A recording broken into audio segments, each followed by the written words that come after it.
violence is a very tall demand that he makes on us.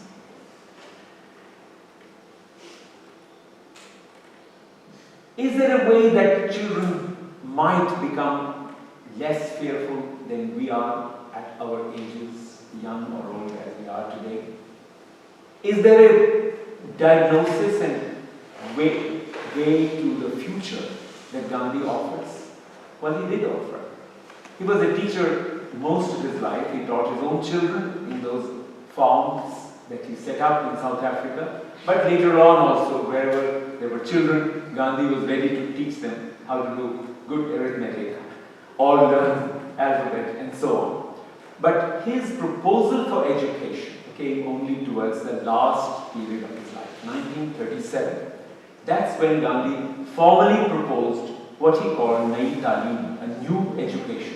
Basic education is popular, it's known by this popular title.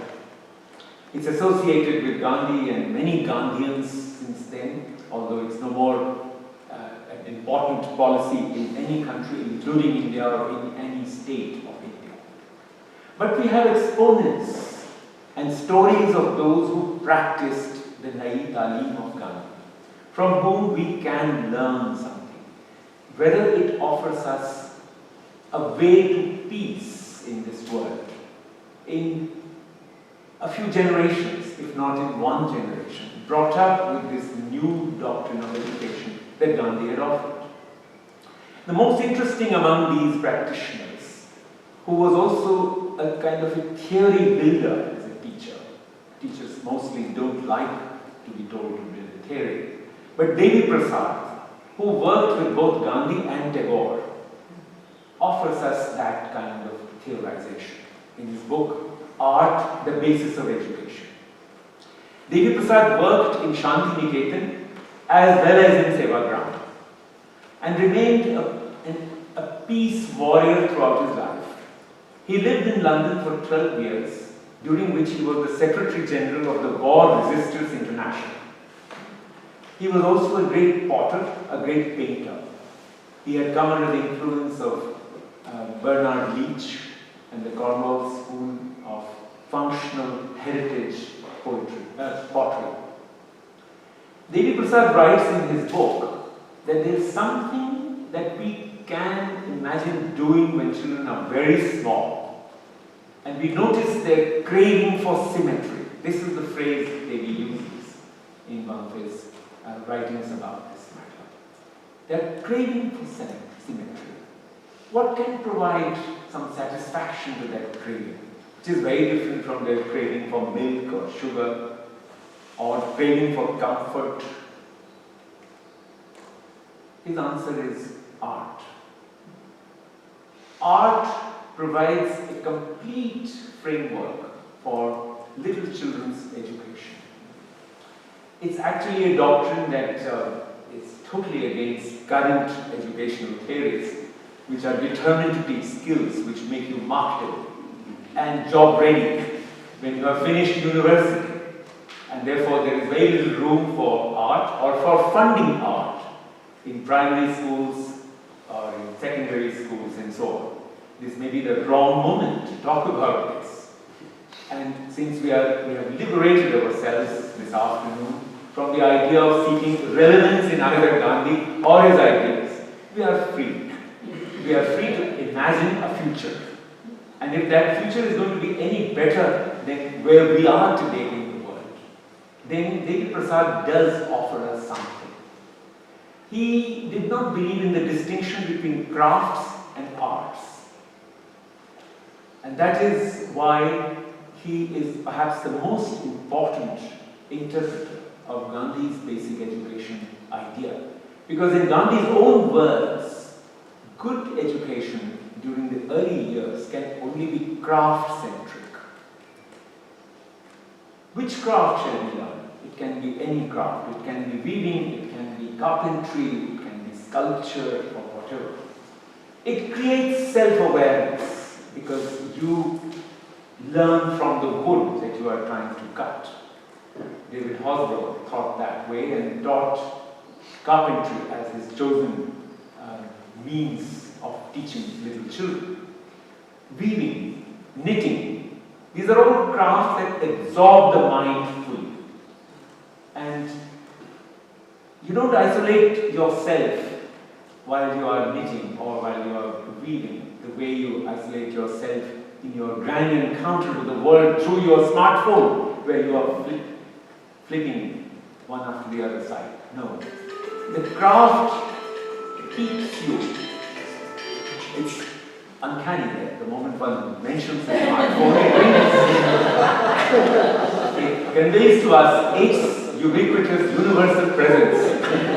And therefore, it's very important for us to make our minds clear as to how crafts differ from currently available experiences of distraction. Crafts are no distraction. Artists always knew it, but somehow in theories of education we believe that crafts distract the child's mind into a moment of peace. No, that's not Devi Prasad's way of thinking. He thought that crafts create self-discipline. They also impose on the little child's mind an aesthetic discipline which will stay with the child throughout his or her life. An aesthetic discipline is something that grows from within and makes you a person who is not pursuing art or craft for taste or sophistication, but simply for peace of one's mind. And that idea of Nai Taaleem, or new education, has always received criticism from rationalist modern thinkers of both education and Gandhian thought. That this was a good idea for pre-industrial India, but it's no more relevant. It's certainly no more relevant for the heavily industrialized world of Europe or North America and so on. Its time seems to have gone. Marjorie Sykes, who was an associate of Gandhi and who was sent on various missions by Gandhi throughout her life, was also a teacher. She taught at Sevagram and was the headmistress of the Sevagram school which Gandhi had set up. Later in life, she wrote several books, including her most famous academic book, you might say, Quakers, the history of Quakers. She also wrote a small book on the story of Nai Taaleem, the story of this new education of Gandhi. It describes how it was practiced in his time, how it was practiced in some schools after Gandhi was no more, and how a handful of schools remained committed to it even after it was dropped from state policy. And then towards the end of the book, Marjorie Sykes says, well, today perhaps we are right in thinking that Nai Taaleem, or new education, is over. And then she writes those prophetic last words of her book. To the extent it was true, its time will come. Thank you.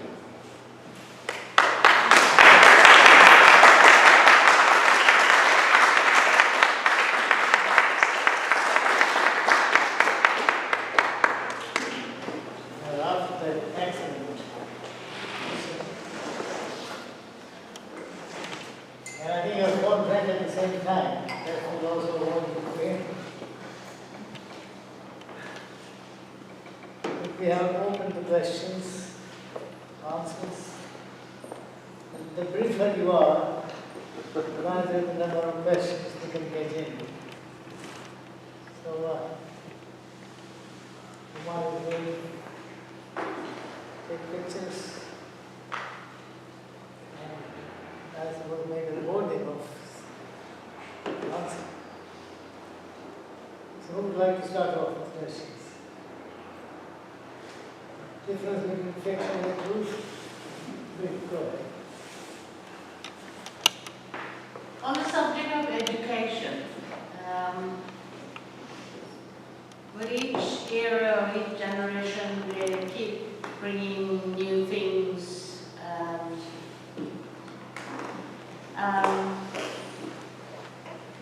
and which one work, they still don't know, quite frankly. It's they try to improve and then they go back to the old system, and continues like that. Now, the era we live in at the moment, both parents have to work, make ends meet, so the children are put in nursery at a very early age, and then preschool, and then the primary school, and so on and so forth. So they have learned nothing from their parents or the mother who educates the child to begin with, and they're not using their own brain or what they can do. I was brought up in a village, and our house was 2 miles from the jungle.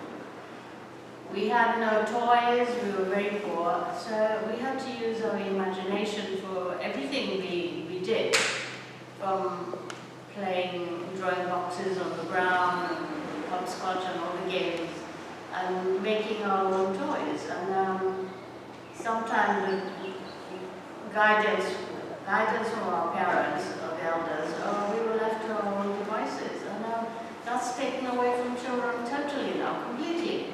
I did an art foundation course, and it was so structured. They won't allow me to use the colors I wanted to use or what I wanted to draw, and it's also everybody else's ideas you have to get your education from, not your own. And Osho did not go to school until he was 9 years old, and he was just left to roam around and notice nature and use his own mind, but we don't have that today. And is it a plus to have all this technology and everybody putting their ideas, or let a child think for themselves?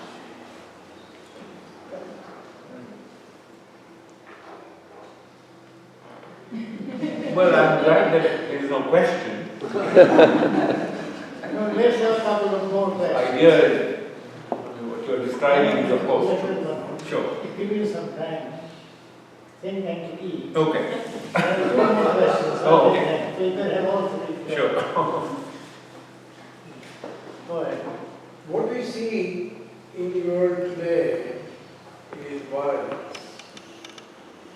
Are we going to learn that we should probably, all the democratic citizens of the world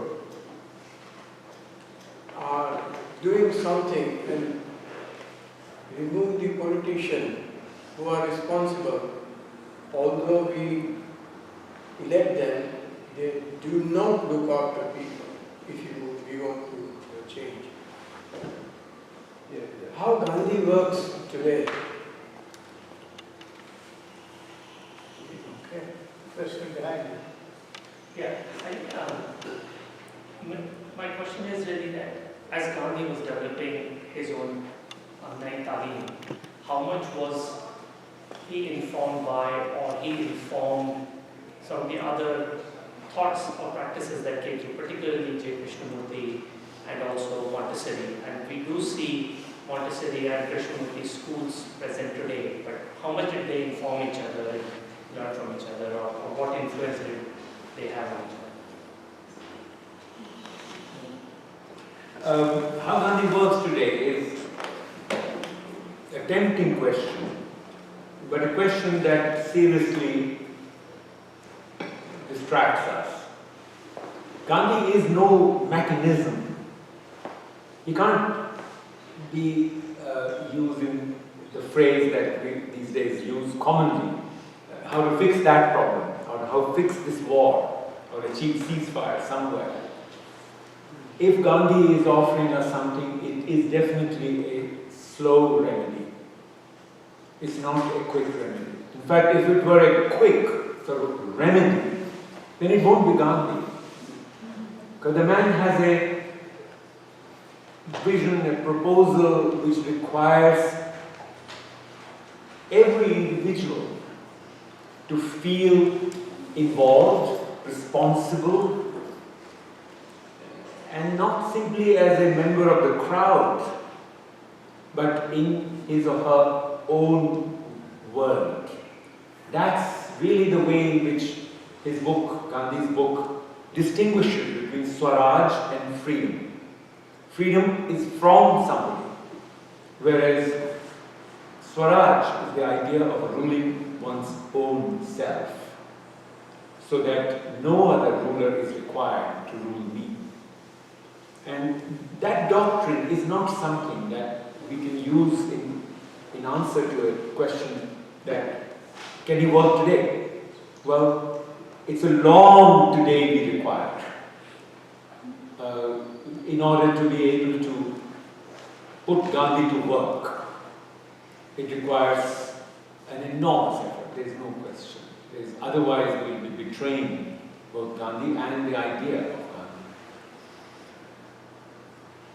Relation between Montessori and Gandhian educational thinking was well understood and explained by a Gujarati educationist of the 1930s and 40s, Gijubhai, who wrote very extensively on exactly this theme, because he was greatly impressed by Montessori.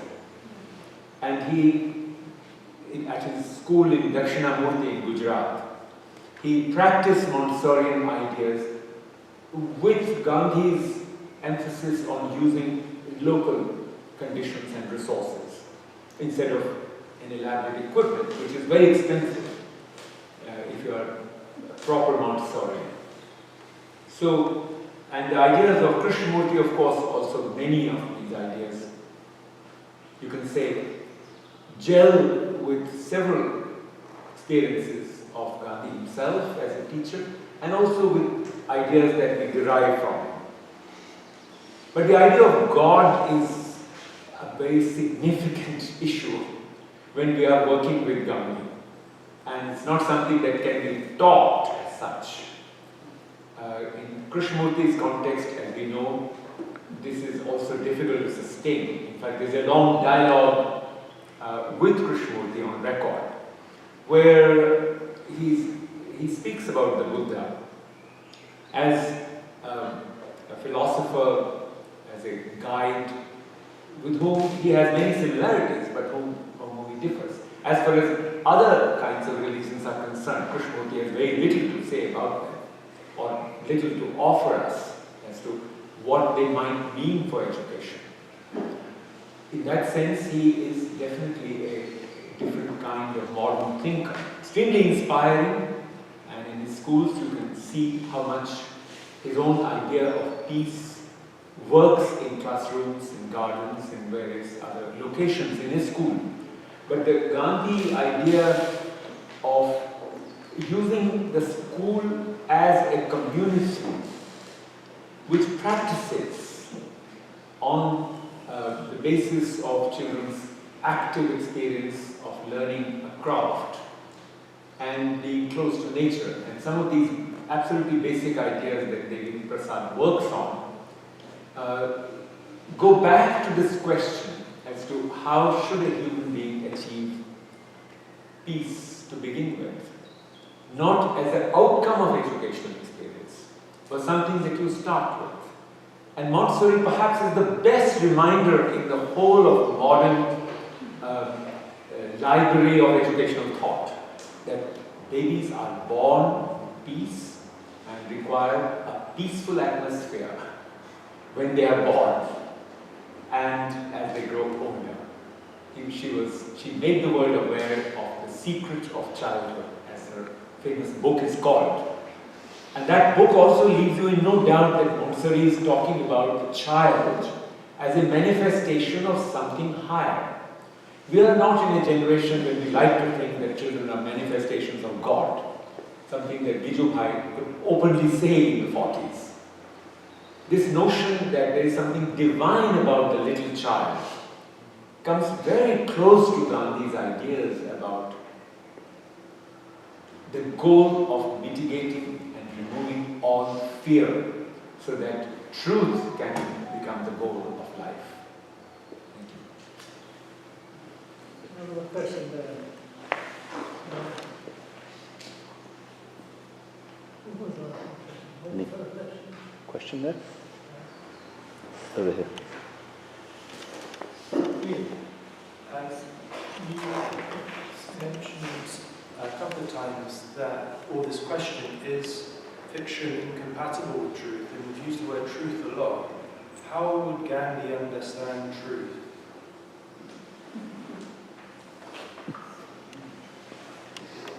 The best I can recommend for this question is Erik Erikson's book called Gandhi's Truth.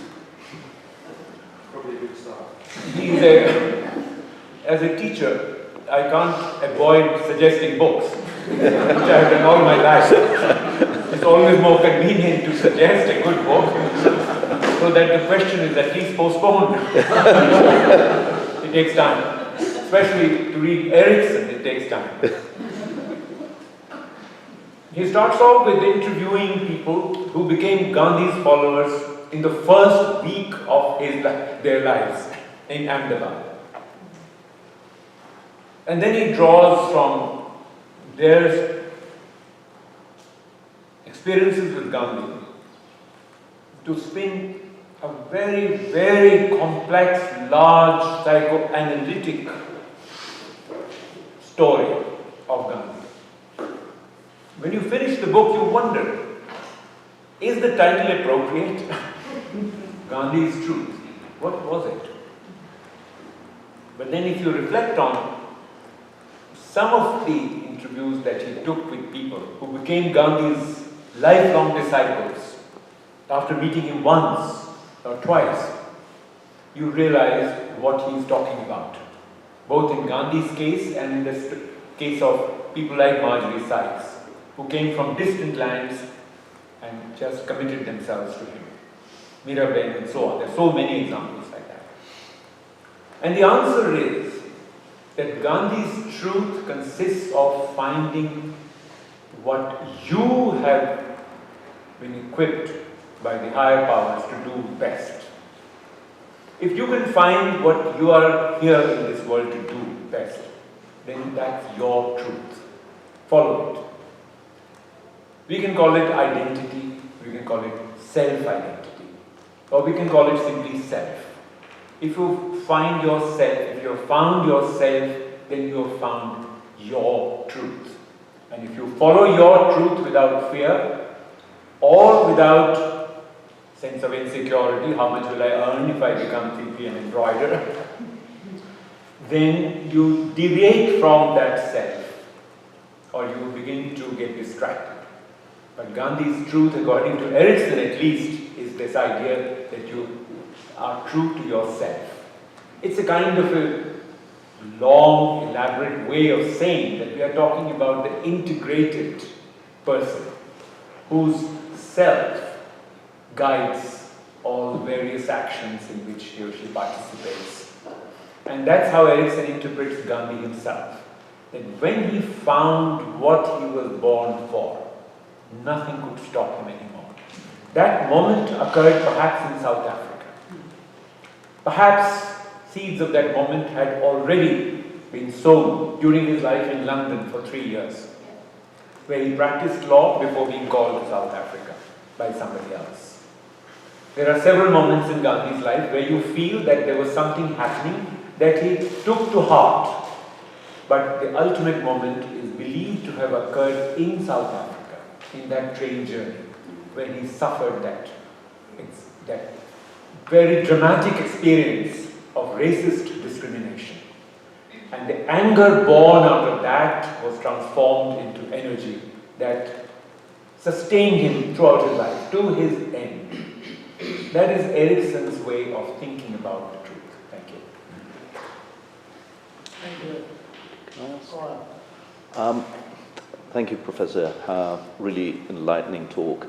I know it takes a great deal of courage for Swaraj, and we all